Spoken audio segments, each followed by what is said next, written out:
Hello everyone, welcome back to Spyro Texture Hacks. In this episode we have Autumn Swamp. What I've done here is I've taken Spooky Swamp and used textures from Spooky Swamp, from Autumn Plains, and from Evening Lake to retexture the level. And what's really cool about this level is that the trees here have different textures. In most Spyro levels, if there's a tree there, then every tree in that level will share the same leaf pattern.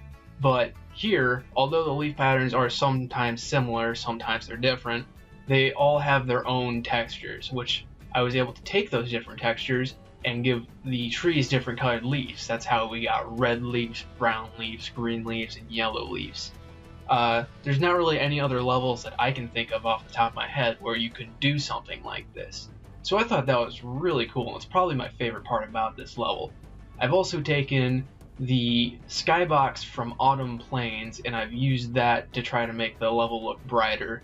This level is a nighttime level to begin with, and it's also a rainy level, so it's lit up and designed to look dark. But I didn't even have to change most of the textures this time. I upped the brightness on the water and some of the leaves, but that's really all I had to change to make the level look brighter. The skybox really does the majority of the work, and when you replace the skybox on this level, it's funny how the transition really goes from a nighttime level to a daytime level just like that. What else is cool about this level is that, and I never noticed this before, this water here empties off into an open plain.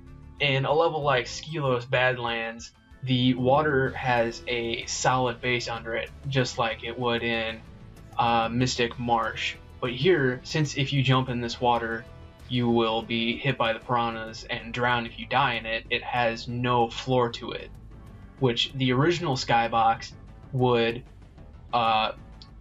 texture that so it looks like it does have a bottom, because the under to that skybox is a dark blue that matches the water, but this one doesn't do that.